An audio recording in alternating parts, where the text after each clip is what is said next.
Well, hello there, Dippers, and welcome back to Week 3 of the Fantasy 15 podcast, the official fantasy football podcast of Sauce on the Side. As always, Dippers, I'm your host, Drake, joined by the producer, the man, Leighton, Pip Shaventone. Trust the Cowboy defense. And our guest host, Lex, the meat stud, Glasgow. In Thielen, we trust.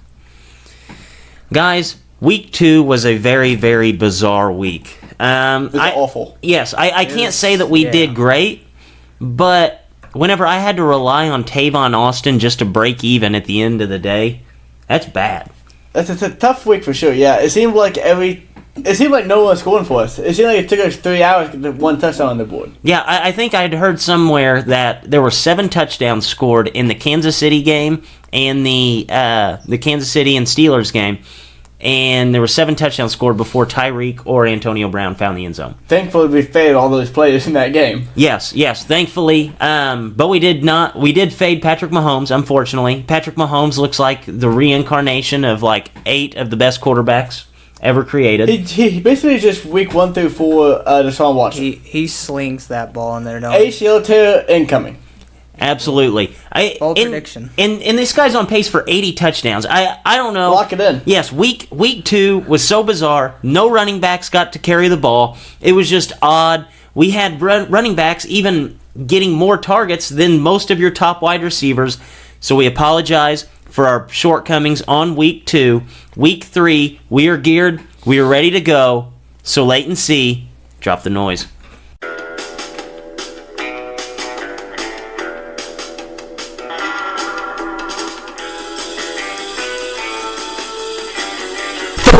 Fantasy 15, a Sauce on the Side production.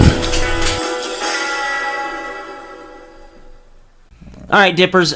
So in case you guys aren't familiar with this podcast, this is basically how it's going to go. We're going to do basically rapid fire. We are going to break down all of your DFS options. We're going to talk about your highest paid quarterback, cheapest quarterback, all the way down to your pricing options.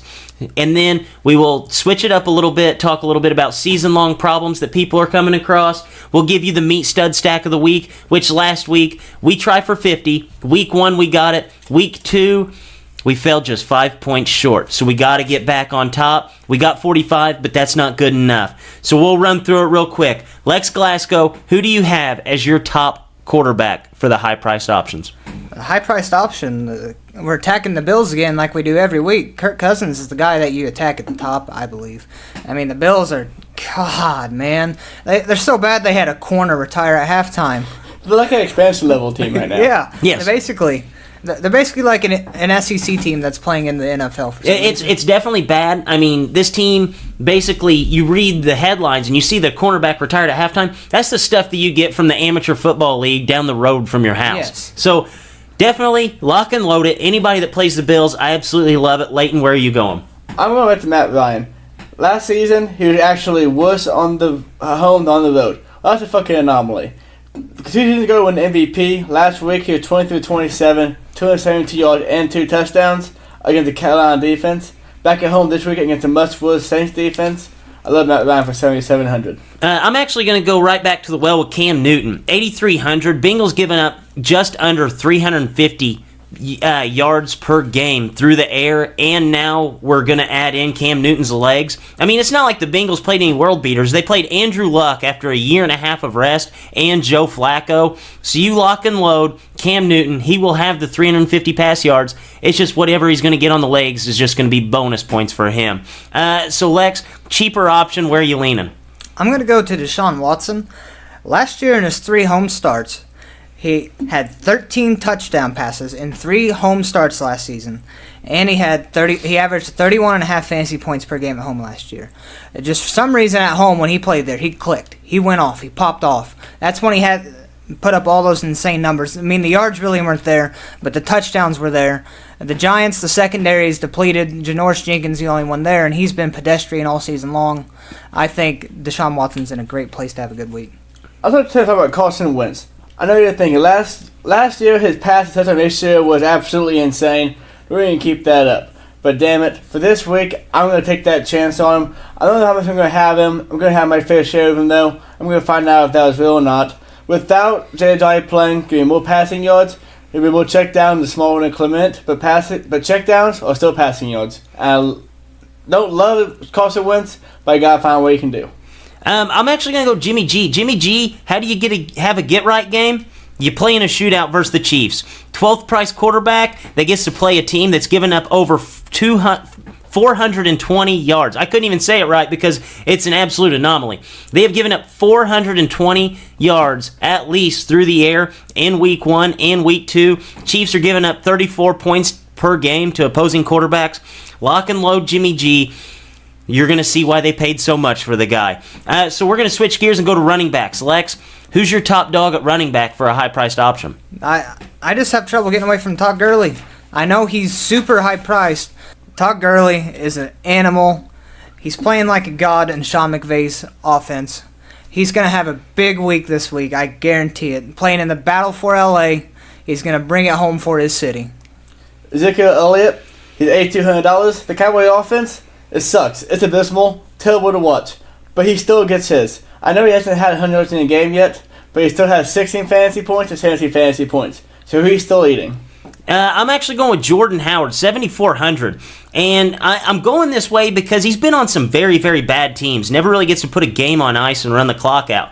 This is the first time that he's going to be put in that situation, basically before the week even gets started. Playing the Cardinals, who are absolutely terrible at this point of the season, and in games that Jordan Howard has actually got to put the game on ice. So in 8 games, he's gotten 23 or more carries in a game. They won 6 of those games. So he's only been a part of 9 wins in his career for Chicago.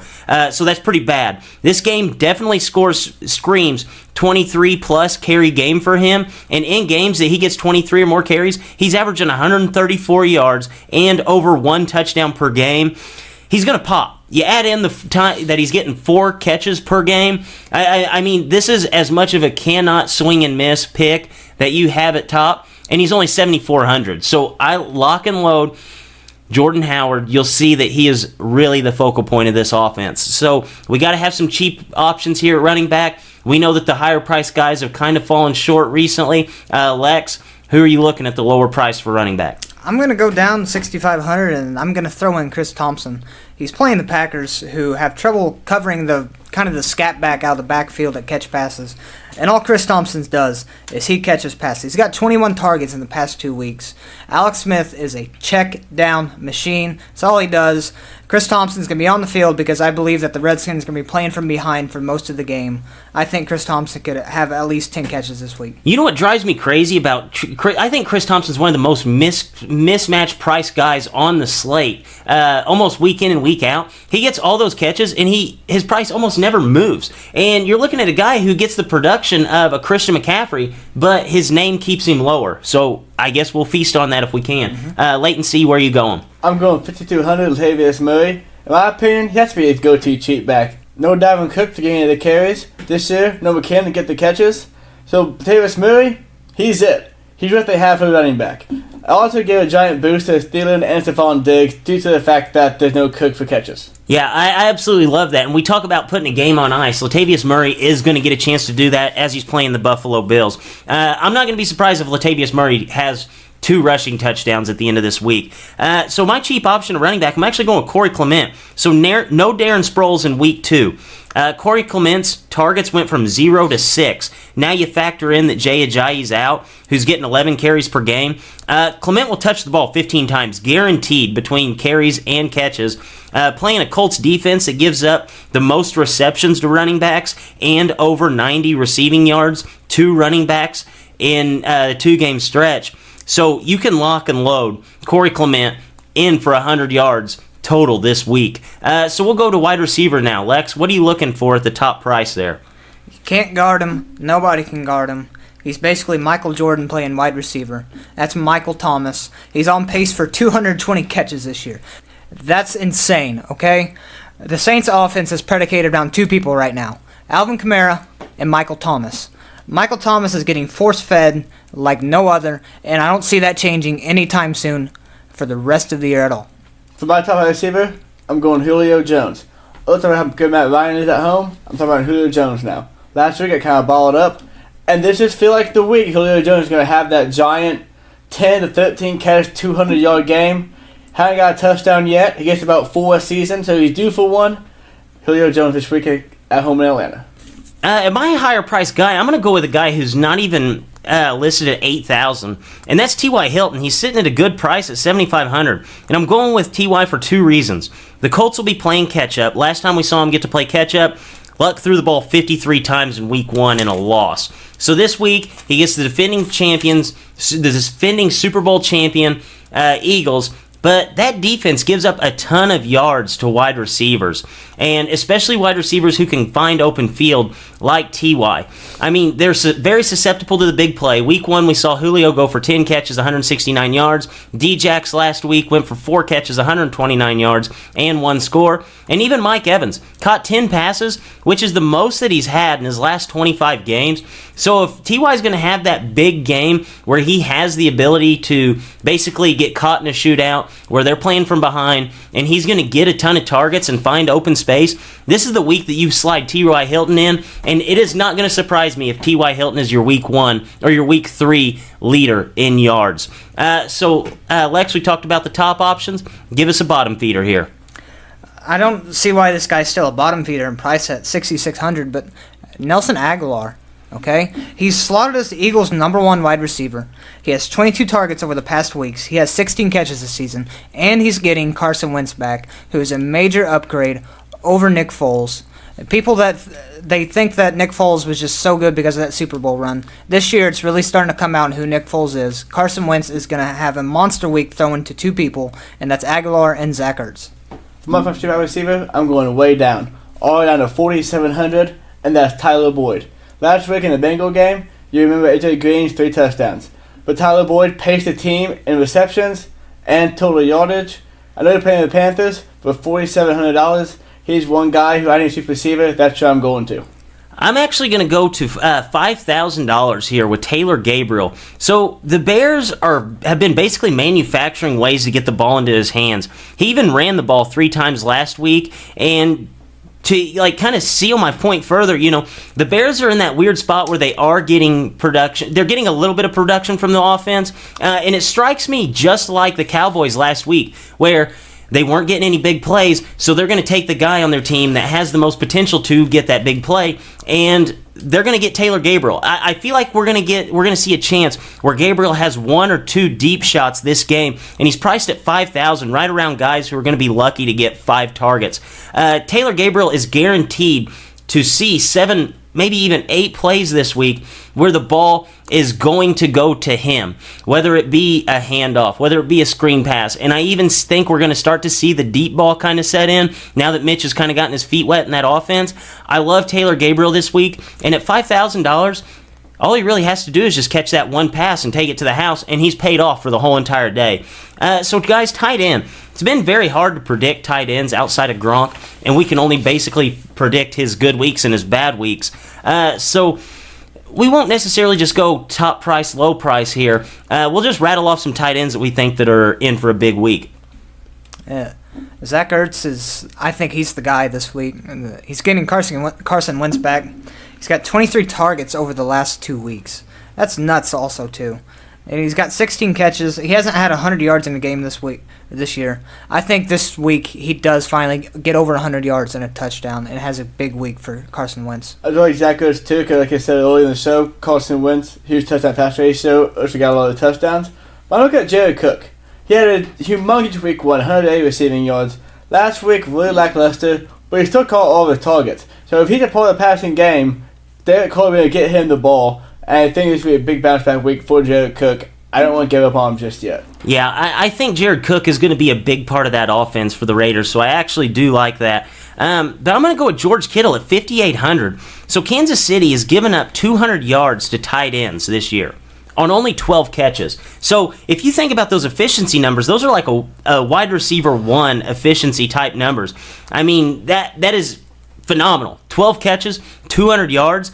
And in week 1, when San Francisco had to play from behind, Kittle went off for 5 catches, 90 yards, and that was against the Vikings. This is the best matchup he's probably going to get all season, where they're going to be playing from behind and they're playing a team that is susceptible to the tight end. Just look back just a week ago, Jesse James popped off. George Kittle's better than that, and he's putting a better role in the offense. So I feel like if George Kittle doesn't pop here, we may never be able to start him again. Guys, do you have any other tight end options that you really like? I kind of like Will Dissly in the spot this week. The Cowboys, they have trouble covering that guy over the middle, it seems like. And last week, Evan Ingram kind of diced him up. And right now, Russell Wilson doesn't have his top guy in Doug Baldwin. And he's struggling to find people to throw the ball to. And it's been kind of obvious that when in doubt, he's throwing the ball to Will Dissly. And he's produced so far this year. Yeah, I Will Dissly's one of those guys that I'm on the fence on. You know, I always say I have to see it twice. But, like, Will Dissly was so far down there off my radar at the beginning of the season that I feel like I have to see it 3 times. But I do agree with you, because whenever the Seahawks got in trouble last week against the Bears, it seemed like every single time. Whenever Russell Wilson dropped back, Will Dissly was open, and he was finding him. So I absolutely do like Will Dissly. I just don't know if I'm going to... I don't know if I'm going to kind of sack up and start him, just because he was so far off the radar in week 1 that it's just so hard to put him on. I mean, he's 4,600. If you're needing a guy to throw in there, he's kind of got boom or bust. So if he hits, I mean, you're probably going to go. Oh, your whole lineup's going to go too. Yes, I think that he's got major upside this week, and I just think that Russell's going to feed him the ball still. He's kind of gained his trust a little bit. Yeah, and at 4,600, you could really just sneak him into the flex, too, if you love a tight end elsewhere. So you're really not spending up anywhere else. You could go higher price and get those 2 wide receivers that you're in love with. I'm going to throw out 2 wide receivers I like. Obviously, Jordan Reed, he's going to get to play a shootout against Green Bay.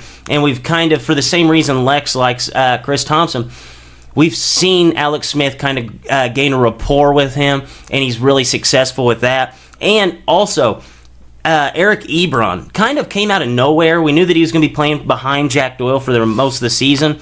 But in the red zone, Andrew Luck's kind of been going his way. I mean, he has 2 touchdowns through 2 games. Now he's going to get more targets with Jack Doyle out.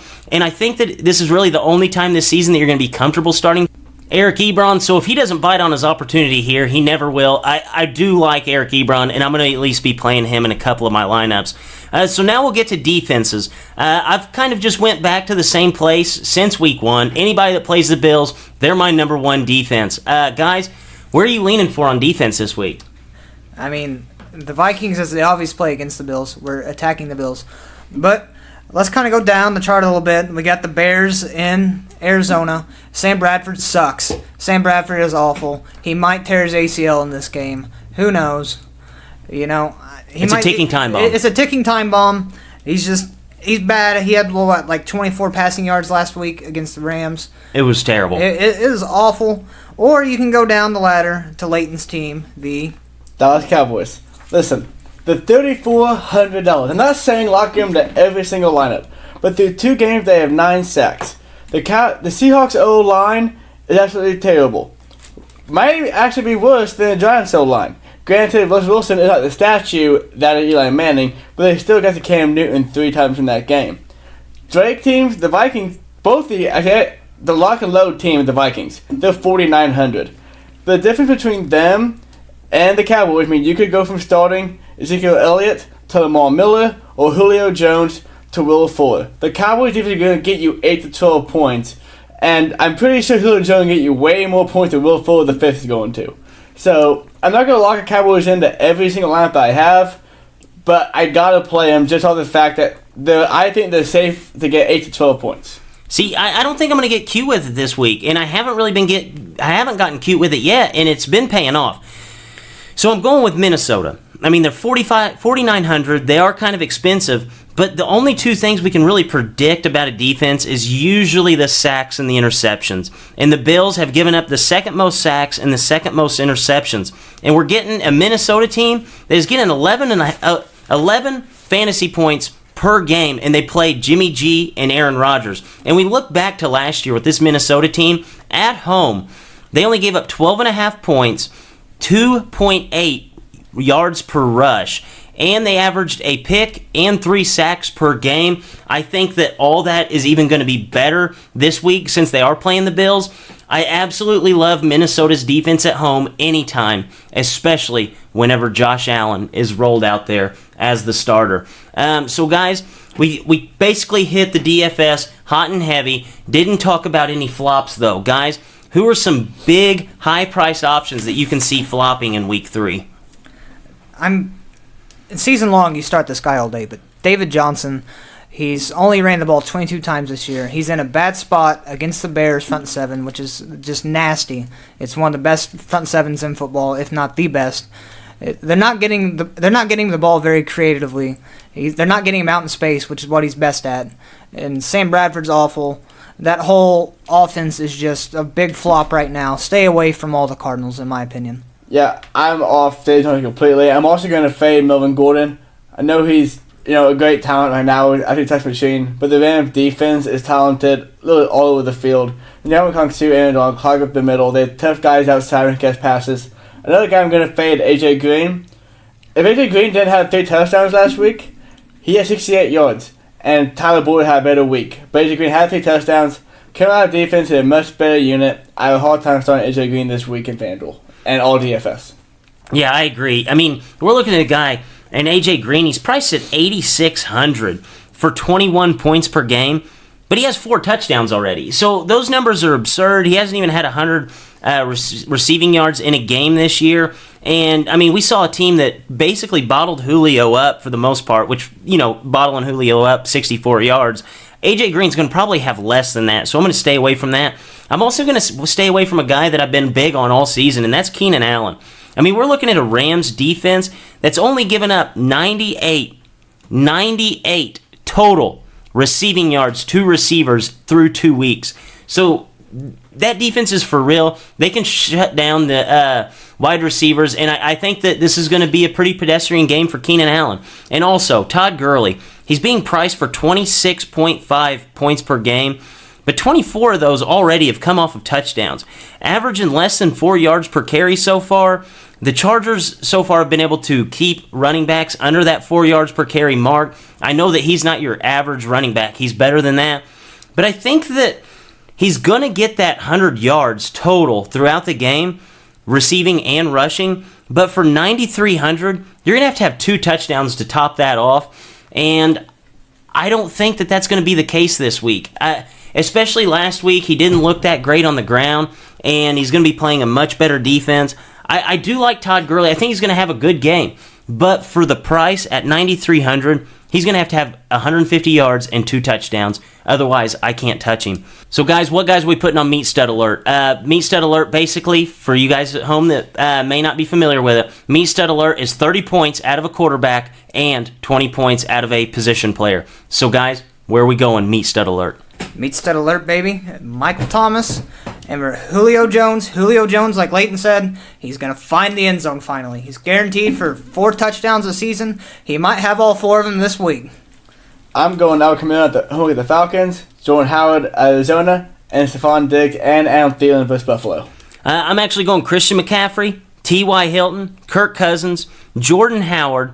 I'm even going to put Keelan Cole on Meat Stud Alert, seeing that he has a better matchup this week.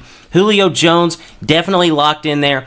Cam Newton, and anybody that is on that Minnesota offense. Lex Glasgow. Lex Glasgow. Lex Glasgow. Lex Glasgow. Lex Glasgow's Meat Stud Stack of the Week. All right, Dippers. I got a Thielen this week. I got a feeling that Kirk Cousins and Adam Thielen are going to go off for that 50-point threshold. Kirk Cousins is playing the Bills at home. It basically is like playing his local high school team. Same thing with Adam Thielen in that secondary. Like playing a bunch of blind people out there. I absolutely love it. I think that is locked and loaded 50 points. I think it's even going to have more than 50 points. I think this is one of those weeks that Adam Thielen is able to find pay dirt. And if he doesn't find the pay dirt and he gets tackled inside the 10... He might have 150 yards this week and 2 touchdowns. Absolutely. I think Adam Thielen is going to pop. I think Adam Thielen is the guy to go for in that Minnesota offense as wide receivers go. And you have a guy who's even more higher price than him in Stephon Diggs. I think Adam Thielen is the way to go there. So, guys, it is time. I'm going to go ahead and I'm going to read you off the official Sauce on the Side Meat Stud lineup. All right, guys, so we're going to actually include the Meat Stud stack of the week just because I love it so much. And we're going to start off with Kirk Cousins. He is an absolute stud this week. I think he could potentially finish as your number one quarterback. I'm going to play him like it. And it's a swing and cannot miss in the position that he's at. So give me Kirk Cousins at my QB1. Running back. I'm actually going to pay down at running back this week because I do have the good options, as Lex had said earlier with Chris Thompson. I'm going Chris Thompson just because they're going to be playing from behind. Last week, whenever we saw him play from behind, he saw a ton of targets. I think that he is going to have a big, big night. Then we're also going to go Corey Clement at 5,800. I think that he's going to have the lion's share of the rushing, and he's going to get all of the receiving work for Philadelphia. So I absolutely love him playing Indy this week. And then we're also going to bring it back to the Indy game, and we're going to go with T.Y. Hilton. I think T.Y. Hilton's going to pop this week. I think he's going to have a bigger week than he's had this whole entire season. I'm going to lock him in there. And I'm going to go with Brandon Cooks, a guy that I wasn't dead set on coming into this year. But Sean McVay's found ways to get him open, get him the ball, and he would probably be your wide receiving leader in yards up to this point if Oakland didn't tackle him every time he got 20 yards down the field. So I'm going with Brandon Cooks against the Chargers, where I think there's going to be a ton of points scored. I absolutely love him there. Then I'm going to bring it back with the stack, with Kirk Cousins, with Adam Thielen. I absolutely love him here. I think he's going to put together his third 100-yard receiving game, and if he doesn't pop off against the Bills, I don't know how you can pick a better matchup for a guy to go off and him just not go off. And then at tight end, I said I loved it earlier. I absolutely love George Kittle. I wouldn't be surprised if he goes for 100 yards in this game. I talked about the efficiency numbers for tight ends against KC, and I think George Kittle's going to be a guy who's going to expose that. And then at the flex option, I'm actually going all the way down to what Leighton talked about earlier with Tyler Boyd. He's had way too high of a target share to be priced at 4,700. I'm going to take advantage of that, and I'm just going to hope that he catches a touchdown or he finds wiggle room at some point in the game against Carolina, because he's going to have opportunities. And then at defense, we're not getting cute. We're going right after the Vikings. We're going right after the Buffalo Bills. Lock in the Vikings. They are going to have a 20-point week. So, guys, we'll switch it up a little bit. We'll talk a little bit about season-long fantasy. All right, and we'll only get to two kind of tidbits of this because we would end up putting ourselves over time. So, guys, if you're sitting there and you drafted Patrick Mahomes late, or you end up snatching him off the waiver wire, what would you do with him at this point of the season? Are you going to ride it out? Or if you can get trade bait, are you going to use it? If I could get a top-tier wide receiver, top-tier running back, or I play like Gronk or Travis Kelce, I'm trading Patrick Mahomes. I know Travis Kelce is directly dependent on Patrick Mahomes, but no way Mahomes is going to be to sustain this 8-touchdown pace. Mm-hmm. I agree with that, but I'd wait after this week. It's his first start at home. I think he's going to have a monster week this week, too.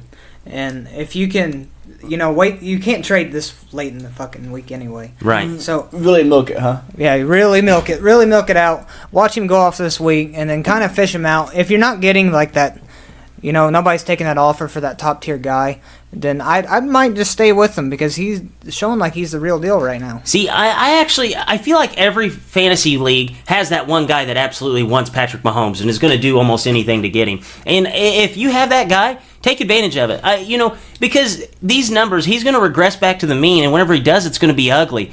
And, Patrick Mahomes is good, but I really don't think he's going to finish the year as a top 5 quarterback. I mean, and at the pace he's at now, he's going to have some bad games in a row in order to drop out of there.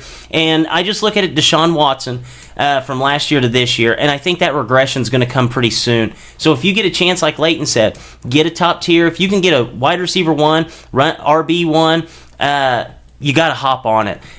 Okay, we'll switch to the second kind of tidbit here on the season long. A lot of people drafted Royce Freeman early in their leagues, and Phillip Lindsay's still getting that chunk of the offense there for Denver. So if you are a Royce Freeman owner and you do not have Phillip Lindsay, are you ready to kind of hit the panic button there? I am, because especially since Francisco came out last week and said that they're just going to ride the hot hand. Basically, all season long, because why wouldn't you ride the hot hand if you're a coach and you want to win games? So if I have Royce Freeman, I'm trying to trade him to have Philip Lindsay, or I'm putting him on the bench and just hoping something amazing happens next coming weeks. See, I agree. And, redraft leagues, you shouldn't be relying on Royce Freeman anyway. That should not be one of your top guys, but I think you should be hitting the panic button and getting away from him immediately.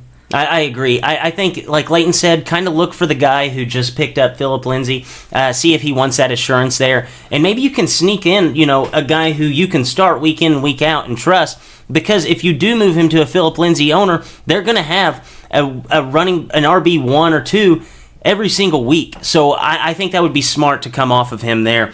So we actually had some fan questions again this week, and we'll dive into those. So B-Reich, if you guys listen to the Monday show, you're familiar with him. He said to pick 2, Adrian Peterson, Dion Lewis, LaShawn McCoy, Austin Eckler, or Will Fuller. Guys, where are you leaning in this? Well, I can tell you I'm definitely not going. I'm not going to go with the handcuff running back in Austin Eckler. I'm not going to go with the running back dependent on a 40-yard touchdown and Will Fuller. So basically it comes down to LaShawn McCoy healthy enough to play this week.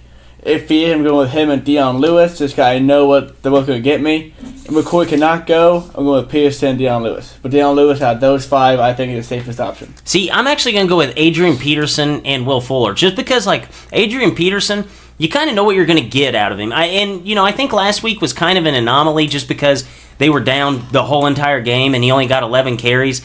Will Fuller, he's going to be boom or bust, but really nobody else on that list is a boom guy. So Will Fuller is your best chance for the most points, so you have to roll Will Fuller out there. And then I'm going to kind of bring it back with just a little bit of consistency, a guy that I could see his team actually putting points up. I'm not going to go with LaShawn McCoy because I don't think that the Bills will score a touchdown in this game. I'm going to go with Adrian Peterson just because I could see him getting some goal line work. Definitely stay away from Shady. He might not even play in the second half because they might be down that much. This is going to be a slaughter. He might retire at halftime. He might be the next one that says, screw this, I'm going to retire. He might pull a Vontae. But definitely, I think Will Fuller, I agree there, and I think AP are the 2 safest options there. Yeah, I think AP and Will Fuller are easily the 2 options out of that list. So then we're going to go ahead and go to Max. Max actually wrote in, he said, tell me if Enunwa for Breida is a good trade. Also, Enunwa or Cooper this week. How good is Enunwa? So there's a lot there. We'll start off first. Enunwa for Breida. Would you do that trade? Am I getting Breida? Yes. I'd probably take that over Enunwa. I don't know who I trust there between those 2, to be honest with you. If we're at the point where we're trusting Quincy Enunwa and Breida, we might need to be looking at that waiver wire pretty heavy to see who we can pick up. Yeah, I agree with you. If I'm getting Matt Breida, I do just because I do value the running back similar wide receiver position, but I feel like they're equal in their own right as his position. Yeah, I agree with that. They're almost equal because I look at Enunwa and I'll kind of go towards is Enunwa good? Enunwa is very good. And it's basically going to be dependent on how good is Sam Darnold. Because Enunwa, whenever he's healthy, which for his career has kind of been a problem, when he's out there and he's healthy, he gets targeted. He does put up good numbers. I would be comfortable with Enunwa sliding into my flex almost week in and week out. He's not, but it's such a loaded question. He's good, but it's going to depend on Sam Darnold. I think that you pick your spots with Enunwa, you roll with him. We can't really answer the Enunwa or Cooper since Enunwa did play yesterday. I think I would hold on to Enunwa because I see him at that, he could be a wide receiver 2, flex option.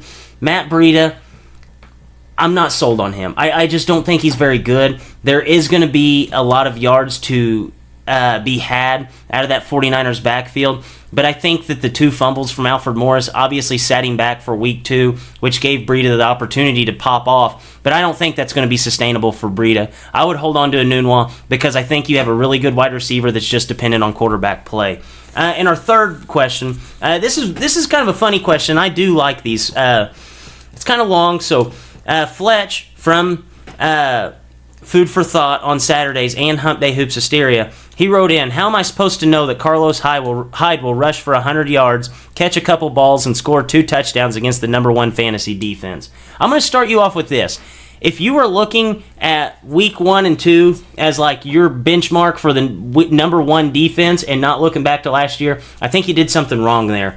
But it was Carlos Hyde's birthday, and Carlos Hyde's kid was about to be born. So you knew that kind of game was in store for the guy because storylines make the football game. And Carlos Hyde was going to be damned if he lost a game and then had to go to the hospital pissed off to see the kid be born. No, he was going to ball out in that game, be happy as shit, then go watch his kid be born and be even happier. Put the team on his back, baby. See, Fletcher, you got to look past the stats and figure out these people's personal lives sometimes to figure out how to achieve fantasy glory. He had to show his kid, Daddy's a fucking winner. Yeah. Absolutely. I might play for the Browns, but Daddy's a winner. Yes, you cannot go to the hospital after a loss. Yeah, especially to the Jets. Yeah, absolutely. You had to play him in there. I would have had him locked and loaded across every lineup because storylines make football and they make football stats. Yes, all of sports. I agree. So, guys, anything else before we wrap this bad boy up? Like I said last week, there's a thing on FanDuel called the Guru. It's not helping you out. They don't want you to win money. We want you to win money. Guys, we're going to get back. Listen to our advice this week. We're usually every other week, guys. We're going to hit it big. And for Drake, for Leighton, and Lex, Dippers, as always, stay saucy.